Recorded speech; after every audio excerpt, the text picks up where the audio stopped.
Magdiro Richenka wechegi ikeloni kodan Brenda Agenyo. Jatend migao mar omenda migosi John Mbadi koro to wuok oko kendo medo seyo malich mokalo jotelo manie kweth makwedo piny owacho mabende koro to osebedo kaseyo dongruoge ma osebede ka ikelo e pacho kae kora ka piny owacho.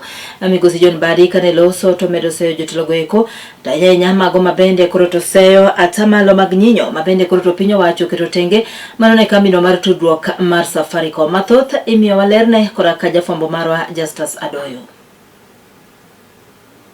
Jatend migao mochung'ne weche mag omenda e pacho kae migosi John Mbadi gikone to koro wuok oko kendo kwedo malich mokalo jotelo go eko mabende pingo piny owacho e pacho kae kotelnegi koda migosi Stephen Kalonzo Musyoka. Ewi kwedo go eko mabende migosi Kalonzo osebedo kapilo weche moko kotenore koda nyinyo go eko mabende piny owacho odoko piny ne kambi tudruok no mar Safaricom. Adwa mana chiwo ler e war serikal gi dholuo wanyalo wacho ni duoko share agege e Safaricom piny nyocha wan gi 35 ewi 100 sani koro en 20 ewi 100.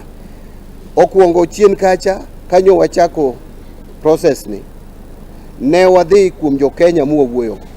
Kane watieko wuoyo gi jo Kenya wach ne nodhi e bunge. Jo bunge kata jood bura bende nodhi owuotho Kenya mangima ma owinjo matimo twage jo Kenya mowinjo gima jo Kenya dwaro.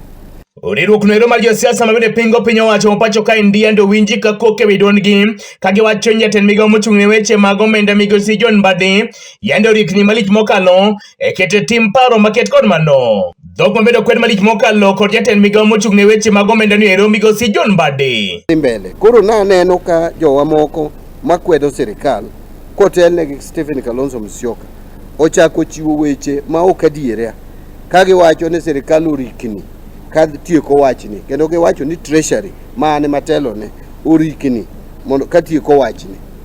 Onge rikni mwarikni wachni osebede mesa ndalo mathoth kendo osekawo dweche mang'eny to kendo do beno yie kodwa ni wanyalo dhi mbele. Omiyo ne wadhi mbele kaluwore gi kaka do nong'ado bura do mar apil.